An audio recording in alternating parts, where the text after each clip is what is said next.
Hangi hastalara hemopoietik kök hücre nakli yapmak gerekir? Şimdi kemik iliği nakli veya kök hücre nakli dendiğinde aklımıza ilk lösemiler geliyordu. Ama tabii ki her lösemiye kemik iliği nakli yapmamız gerekmiyor. Örneğin akut lenfoblastik lösemilerde kemoterapi tedavisiyle çok yüksek başarılı sonuçlar elde edebiliyoruz. Bu başarımız %90'lar, %95'lere kadar varabiliyor. Ama eğer ki bu akut lenfoblastik lösemilerde eğer nüks gelişecek olursa veyahut da genetik bir bozukluk bunlarda kromozom bozuklukları tespit edilecek olursa bunların tekrar nüksetme şansları çok yüksek olabiliyor. O zaman onlara işte kemik iliği nakli yapmak gerekiyor. Akut lenfoblastik lösemilerde biz genellikle allojenik kemik iliği nakli yapıyoruz. Yani yabancı bir donörden alarak kemik iliği nakli yapmayı tercih ediyoruz. Çünkü kendinden aldığımız hücrelerde her zaman için lösemik hücrenin bulaş olma ihtimali olabiliyor. Evet, lösemilerin ikinci grubu olarak akut miyeloblastik lösemilerinden bahsedebiliriz. Akut miyeloblastik lösemilerde genellikle nüks şansı çok daha fazla oluyor ve bu hastalara sadece kemoterapi vermekle başarı elde edemiyoruz. O yüzden bunları öncelikle allojenik nakil yapmak gerekiyor.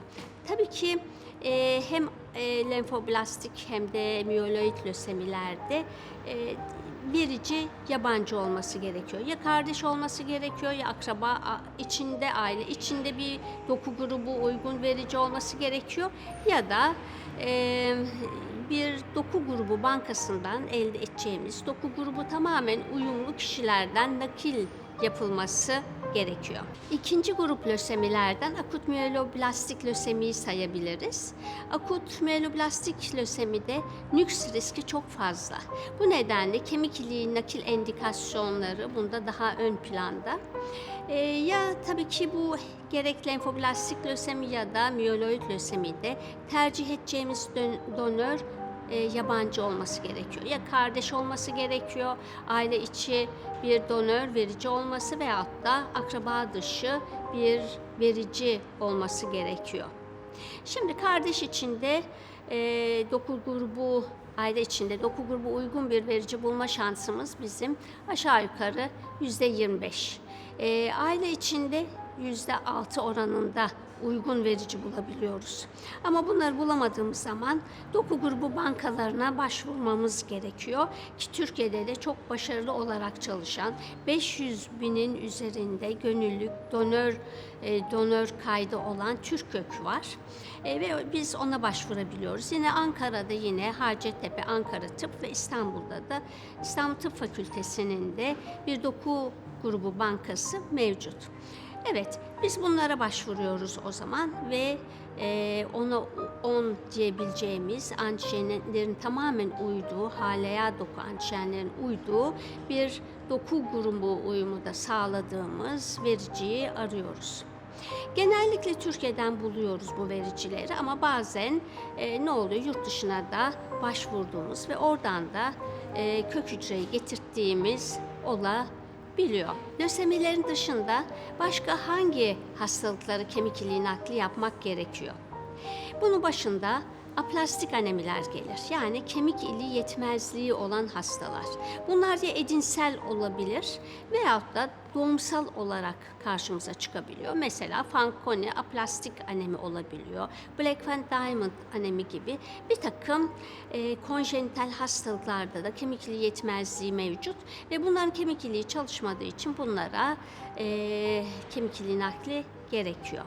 Yine bir takım nötropeniler var, konjenital nötropeniler, hemofagostik histiyositozlar var. Bunlara da nakil yapmak gerekebiliyor. Yine bunun yanında hemoglobinopatiler var. Mesela talasemi dediğimiz, Ailevi Akdeniz anemisi dediğimiz hastalık grubuna yapmak gerekiyor. Orak hücre anemisi gibi hastalıklara yine yapmamız gerekebiliyor.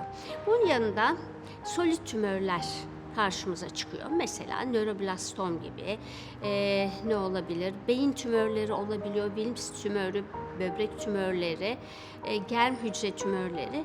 Bunlara da otolog dediğimiz nakil türünü uygulamamız gerekebiliyor. Bunun haricinde immün yetmezlikler var. Doğuştan genellikle bunlar immün yetmezlikli olarak doğuyorlar ve enfeksiyonlarla karşımıza çıkıyorlar. Bunlar örneğin ağır kombine immün yetmezlik hastalıkları veyahut belli bir reseptör eksikliği olan hastalıklar olabiliyor. Bunlara da nakil yapılması gerekiyor. Daha tabii ki sayılacak çok hastalık var. Hani bir takım metabolik hastalıklar da var. Hani lipid metabolizma bozuklukları, mukopolisakkaridozlar gibi. Bunlara da yine nakil endikasyonu konabiliyor. Ama tabii ki önemli olan endikasyonu doğru koymak. Gerçekten o hastalıkta yapılması gerekiyor mu, gerekmiyor mu? Artı vericiyi çok iyi seçmek gerekiyor. Kullanacağımız kök hücre ürününde çok iyi seçmek gerekiyor. Bunun için tabii ki yine biz kemik iliği konseyleri oluşturduk. Biz Yeditepe Üniversitesi Pediatri Kemik İliği Nakil Bölümü olarak çok steril bir ortamda ve çok tecrübeli doktor, hemşire ve personel eşliği altında başarılı kemik iliği nakli uyguluyoruz. Biz tüm etik değerlere uygun olarak çalışıyoruz ve biz her zaman için haftalık kemik iliği nakil konseyleri oluşturuyoruz. Bunun içinde onkoloğumuz, hematoloğumuz, kemik iliği nakil uzmanımız, hemşirelerimiz ve koordinasyon grubundaki arkadaşlarımız hep birlikte bir araya geliyoruz. Hastanın o hastalıkta nakil endikasyonu var mıdır, yok mudur? O hasta kemik iliği nakline uygun mudur, değil midir? Artı vericiyi nereden seçeceğiz? Verici nakil vermeye uygun mudur? Bütün bunları değerlendiriyoruz. Hasta acaba hazırlık rejimini kabul edebilir mi? Buna uygun mu? Bunu da değerlendirmeye alıyoruz ve ondan sonra hastalarımızı nakil ünitemize alıyoruz ve kemik iliği nakil işlemlerine başlıyoruz.